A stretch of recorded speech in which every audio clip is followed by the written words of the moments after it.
আমি যখন কথা বলা শুরু করেছিলাম, জিয়াউল হাসান কিন্তু আমার নামে অনেকগুলো ভিডিও এবং পেজ দিয়ে করেছে, পেজে আমার নামে আমি মিশনে নাকি কোন মহিলার সাথে ধরা পড়ছি, এই ধরনের ফেক জিনিস বানাইছে, আমার ওয়াইফের নামে বানাইছে, আমার বাচ্চাদের নামে বানাইছে, আমার বাচ্চারা নাকি কিশোর গ্যাংয়ের সদস্য, অনেক ভিডিও টিডিও বানাইছে। হুম। ইভেন আমার কাজিন টাজিনকে নিয়ে কয়েকটা ইয়া দিছে, আমার ফ্রেন্ডদেরকে নিয়ে গ্রুপ ছবি নিয়ে ইয়া দিছে। বাট আমি সবাইকে শুধু বলে দিয়েছি যে আমি 28 বছর সেনাবাহিনীতে ক্লিন রেকর্ড নিয়ে চাকরি করে আসছি।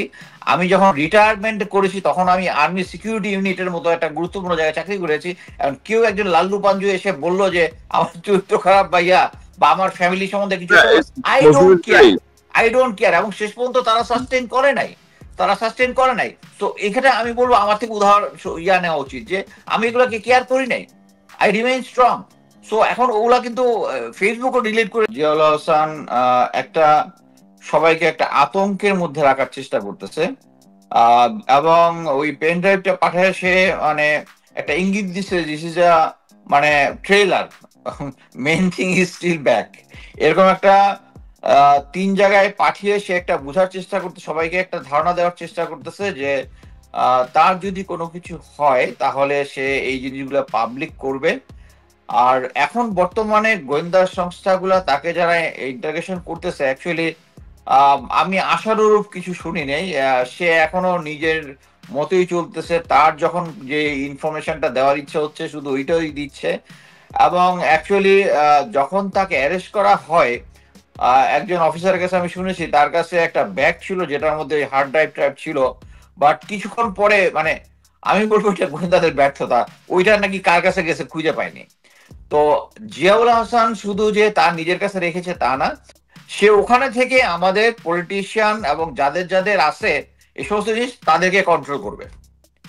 এবং এখনো, এবং এই জিনিসগুলা আমি মনে করি যে যেহেতু তার কন্ট্রোলার ছিল ভারত, ভারতের কাছে যদি এই জিনিসগুলো থেকে থাকে, এটা কিন্তু আমাদের এই এনটিএমসির যে call recording and other facilities, কারণ ওখানে যে তাকে যে টাকাটা পয়সা দেওয়া হয় এটার কোনো হিসাব নাই।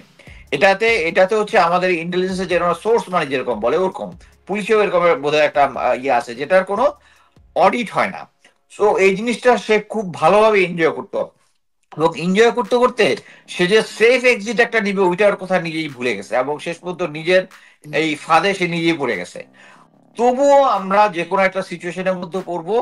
তো আমার কাছে যেটা মনে হয়েছে, এই জন্য আমি প্রথমবারই বলেছি যে আমাদের একটা আহ এই জিনিসটা ডিল করার জন্য একটা গ্রুপ করা উচিত, একটা টিম করা উচিত, যারা ওর কাছ থেকে কথা বলে ওর মাধ্যমে, ও তো he is a smart guy, so এই team has to be smart, যে তারা তার কাছ থেকে এই ইনফরমেশন গুলা বের করবে, বের করে যে জিনিসগুলা বাইরে আছে এবং বিভিন্ন জায়গায় আছে ওইগুলো কালেক্ট করা হচ্ছে আমাদের মেইন এম হবে।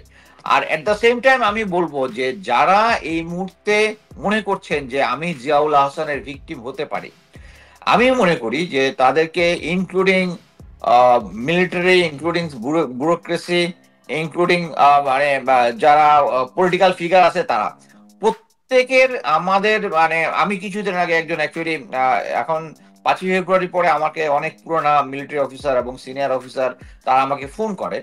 তো আমি এর আগে যখন ফোন করতো আমাকে অ্যাটলিস্ট 3জন লেফটেন্যান্ট জেনারেল ফোন করে আমাকে খুব অ্যাপ্রিসিয়েট করছে। আমি তখন বললাম যে স্যার, ওইটা যদি আপনি একটা কমেন্ট লেখেন তাহলে তো এটার ইম্প্যাক্ট অনেক বেশি আপনার র্যাঙ্ক অনুযায়ী। ভাইরে তুমি তো জানো না, তুমি তো দেশে থাকো না। আমি অ্যাকচুয়ালি কয়েকদিন আগে এক সিনিয়র অফিসারকে, একজন ব্রিগেডিয়ার জেনারেল আমাকে ফোন করে, তার কাছ থেকে আমি জানলাম যে তাদেরকে ইভেন মসজিদে যাচ্ছে ওখানে গিয়েও তাদের যে কল রেকর্ড করে, কল রেকর্ড করে তাদের যে সমস্ত, প্রতিটা মানুষেরই ভাই কিছু না দুর্বলতা থাকে। অনেকের নারী ঘটিত থাকতে পারে, অনেকের মানি ঘটিত থাকতে পারে, আরো অনেক বিভিন্ন জিনিস সামাজিক অনেক কিছু থাকতে পারে। এই জিনিসগুলা তার কাছে সংগ্রহ করা জিয়ার একটা প্যাশনের মতো হয়ে গেছিল। আর যারা মনে করতেছে আমরা জিয়াউল হাসানের ভিকটিম হইতে হবে, তারা, তাদের উচিত হচ্ছে দেশ প্রথমে।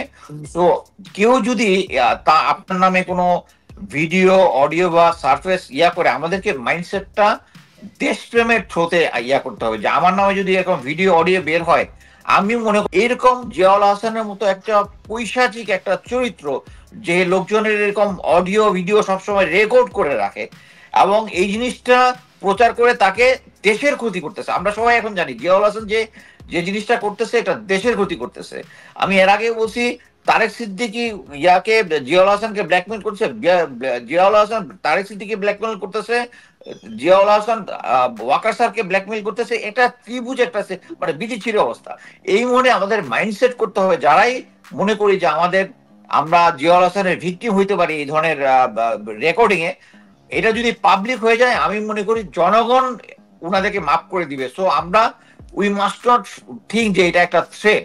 আমরা ওই মাইন্ডসেটে করবো। আমরা জনগণ এইটা বুঝবে যে আমি এই জিনিসটা তার কমপ্লাই করি নাই কারণ আমি দেশপ্রেমী, এই কারণেই সে আমার এটা সার্ফেস করে দিয়েছে। সো আমার উদাহরণ দিই, আমি যখন কথা বলা শুরু করেছিলাম, জিয়াউল হাসান কিন্তু আমার নামে অনেকগুলো ভিডিও এবং পেজ দিয়ে করেছে। পেজে আমার নামে আমি মিশনের নাকি কোন মহিলার সাথে ধরা পড়ছি এই ধরনের ফেক জিনিস বানাইছে, আমার ওয়াইফের নামে বানাইছে, আমার বাচ্চাদের নামে বানাইছে, আমার বাচ্চারা নাকি কিশোর গ্যাংয়ের সদস্য, অনেক ভিডিও টিডিও বানাইছে। ইভেন আমার কাজিনকে নিয়ে কয়েকটা দিছে, আমার ফ্রেন্ডদেরকে নিয়ে গ্রুপ ছবি নিয়ে দিছে। বাট আমি সবাইকে শুধু বলে দিয়েছি যে আমি 28 বছর সেনাবাহিনীতে ক্লিন রেকর্ড নিয়ে চাকরি করে আসছি। আমি যখন রিটায়ারমেন্ট করেছি তখন আমি আর্মি সিকিউরিটি ইউনিটের মতো একটা গুরুত্বপূর্ণ জায়গায় চাকরি করেছি।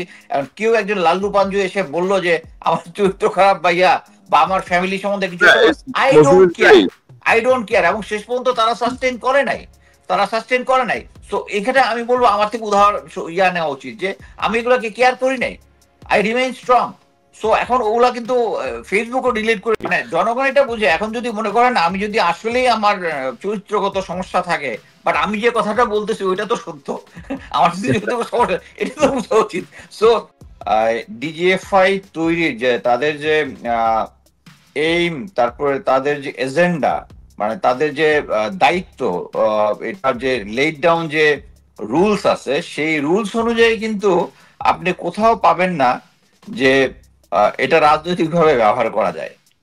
বাট এই টুলস গুলা প্রতিটা সরকার এসে রাজনৈতিকভাবে ব্যবহার করে দেখেই আমাদের এই সিচুয়েশন বর্তমানে।